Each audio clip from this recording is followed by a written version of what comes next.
Hey, YouTube. Welcome to the first episode of Sword and Solitary. Today we are going to be playing Marching Order, Mud and Blood Edition. I bought this when it was on a big sale, and I figured I would give it a shot. And I thought it might be fun to have you guys join me.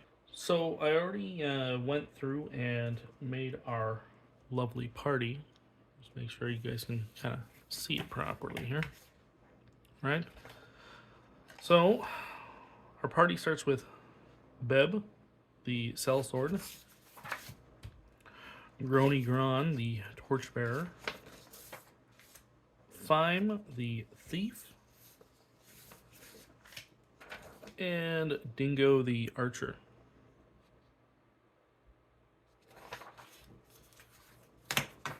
Came up with those with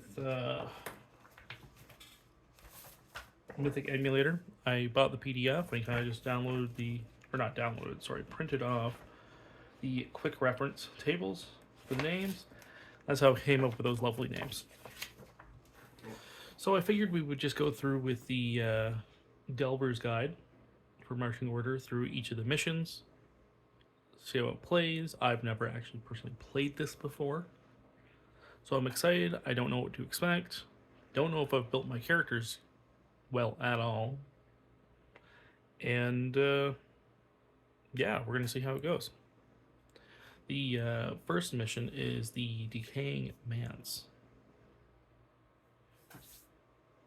So we can read that off to you guys a little bit here. It has a little bit of a blurb at the start. Headmeister Dungeberger Geiterheim sits behind his desk, drumming his pudgy fingers on the polished wood. The grease from a sausage glistens in his facial stubble as he peers at you. This is what passes for help these days, eh? No matter. I'm sure you can handle this. My associate, Crudgeon McBrewmeister, wants to open up a new brewery in town. Something you no doubt will be interested in. He found a nice piece of property, but all the workers have ended up dead in the street every time they try to lay any stone. I'm certain it has something to do with that damn decaying manse next door. Whatever is shacked up in there is costing me too much damn coin. Not only that, I have widows and widowers crying at my door because their beloved got chewed on and died. Look, you know the deal. Go in there and figure out what's behind all this. Figure out what nasties you can. You find the boss, I'll give you all 160 coins to split. Oh, and for fuck's sakes, if you die, do it in the manse. I don't want your body cluttering up the street. And then it says to go to entry H. Okay, so I decided that maybe some graph paper might be worth having here. And I'll kind of draw it out as I go. Okay, so for entry H, you stand before the entranceway to the Decaying Manse. The scent of rot and mold carries in the damp breeze as you climb the broken stairs to the front porch. Kicking some strange mushrooms out of the way with your foot, you open the door. You're immediately set upon by numerous giant rats. Perhaps you should have asked for more coin. So to start off with, I think we're going to draw out this map first.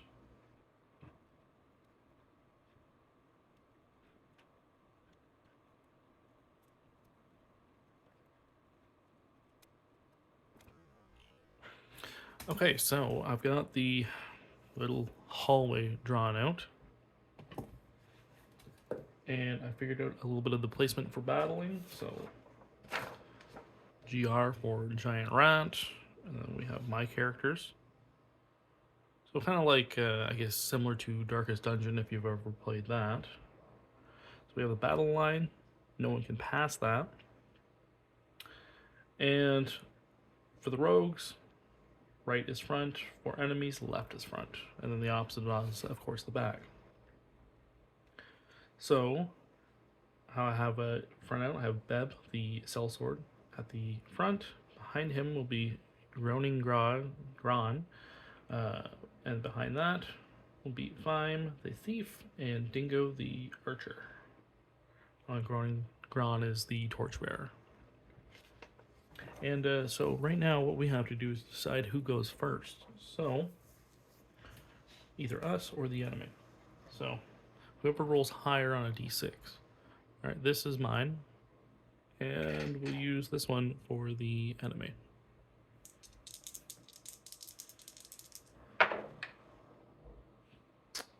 So we got a 2, and they got a 4. So this is a great start. Awesome. Okay, so it seems kind of random for the giant rats. So basically what we'll do is we'll go down our line of the closest rat, and we get to roll their action randomly, and then we get to roll on something called the bullshit die, or bullshit roll. And after we've done that, we go down each rat. Okay, so let's get started. For rat number 1, he rolled 2, which is Toothy Boys. Targets an adjacent rogue. Make a physical attack roll versus defense. If no rogues are adjacent, the giant rat switches places with the ally in front of it. Okay. So that would be against Deb over here. Okay, I'm going to assume, physical attack is +1. Or no, sorry, for a giant rat it's actually -1. Versus good old Beb's defense here, which is 4. Alright, I'm feeling pretty good with that. But we're going to see what happens.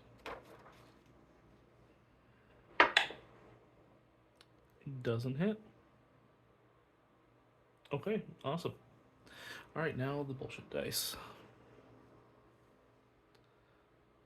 Okay. Well, let's try that again. 3. Okay, now so it looks like it's only options of a 1 or a 6. 1 being, wait, is it that easy? Giant rat dies. And 6, it moves so fast. Target a random rogue, make a physical attack roll versus their defense, even if the giant rat couldn't normally target them. Okay, well, we rolled a 3, so neither of those things happen. Okay, well, okay, seems easy enough. Alright, so we get rat number 2 here. Alright, let's do it again. Rolled a 2. Okay, so because it can't make a physical attack, what it's going to do is switch with the ally in front of it. So, good thing I used a pencil, thank God. It's going to be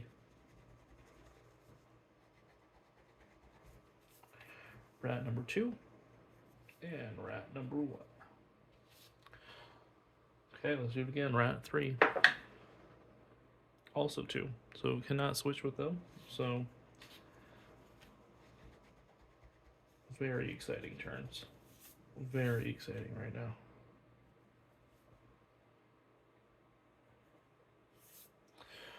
And what's... oh shit. You know what I forgot to do? Bullshit roll. Okay, let's do a bullshit roll for rat number 2 though. 6. Ooh, okay. I know I'm going back a little bit and it might be a little confusing, but I forgot to do the bullshit roll for the second giant rat.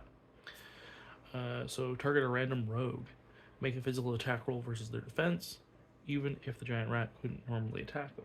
Okay, so what I think I'm going to do is I'm going to roll a d4, right?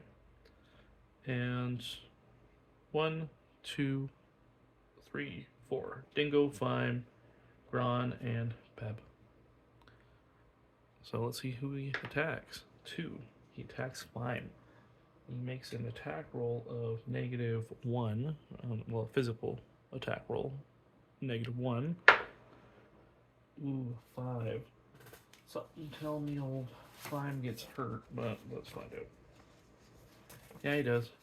That's not great.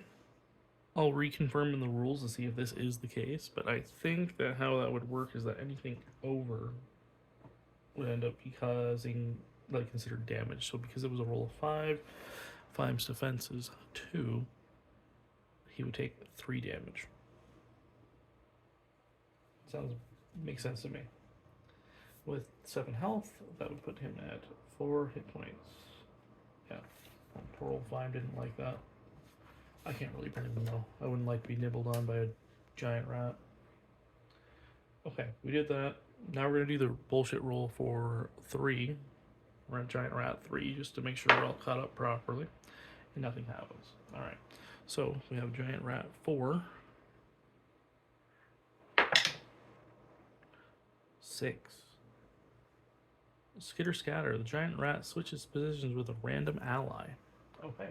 Let's see who he switches with then. We're just gonna do 1, 2, 3, and 4. Okay. I assume he can't switch with himself, so 4 will be a reroll. Okay. 4 will be a reroll. And he's got 1. Okay, he's gonna put himself up at the front. Damn. Okay, we got that. And his bullshit die. Let's see what happens. 3. Nothing. Okay, so I quickly read over the turn for the rogues. The only thing I was having an issue with was figuring out who goes first.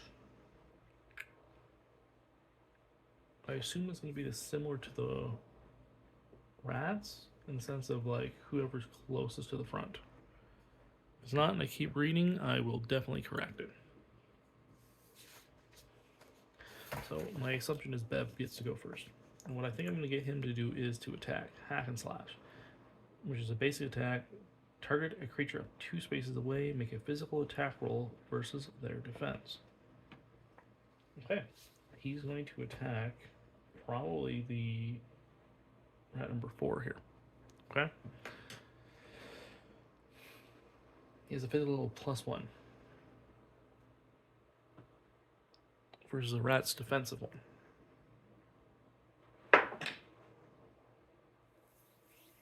Well, that's not a great start. It's 2, and he fucking failed it. Alright, nice. So that's 2 + 1. He fails that. Awesome. Okay. Now, you know what? Probably because I was rolling on my enemy's die versus our rogue's die. So he gets his action. That was great. Good job, Beb. Next, I have to roll the bullshit table. So 1 or 6, something will happen. I believe if I remember in the rules, I'll have to write this down here a little later. Qualities go on the top, whereas flaws go on the bottom. So we're going to see how this goes. If I roll a 1 or a 6, it's going to be interesting. 2. Okay, nothing happens. Okay, next we attack with Grony Gron. Enjoy that name.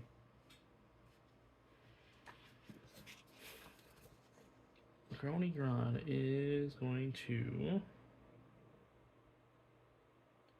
You know what? He's going to throw a stone. He's going to target a creature that's about 3 spaces away. That works for me. Alright. 3 spaces away, so that's going to be this guy here. Don't know if you can see that. No, you can. Perfect. That guy there. So he has a physical of -2. Now that's not terrible. The rat's offensive 1, but okay, we're gonna see how it goes. We're just gonna attack. He's gonna throw a rock. 4 - 2, that's 2. So that rat gets dealt 1 damage. Okay, Grony, Gron, you did okay. No complaining out of you today. Next we got Fime. Okay. Let me see what I want to do here. I'm going to try to take out one of these rats. So target any creature in the enemy's marching order. That creature gains the condition defenseless. Okay. Defenseless, -2. Make a basic attack roll against that creature.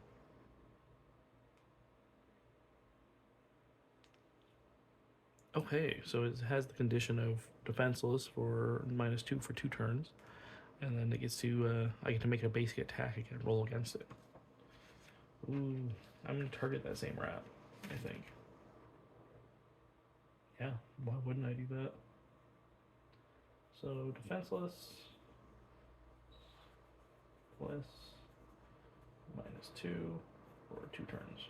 I just had to quickly look up what defenseless was exactly, just so I didn't mess it up too badly. So it looks like they get -2 on their defense. So pretty self-explanatory, but just wanted to reconfirm.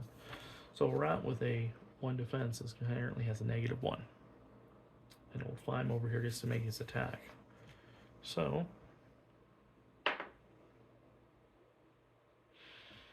you know what, Fime? That's going to be okay. Because at -1, I guess that's 3 points of damage. And the rat is dead. Right? Makes sense to me. So, rat number 1 is dead.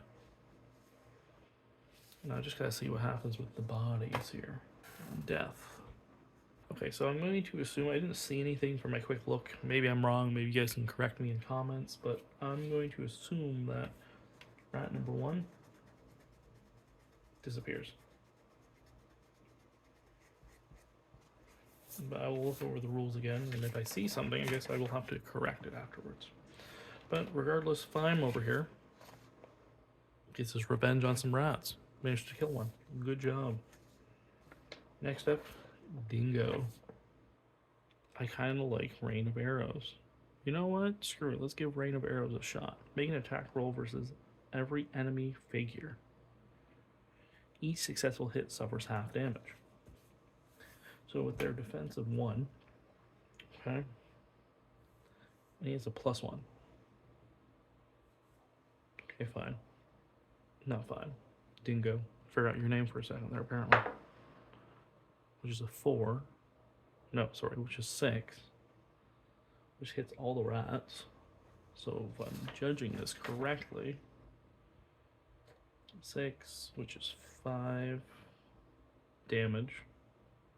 Which is, and damage is always rounded up from, and with half damage that would be 2.5, and since it's always rounded up, it would be 3 damage, which is enough to kill all our rats.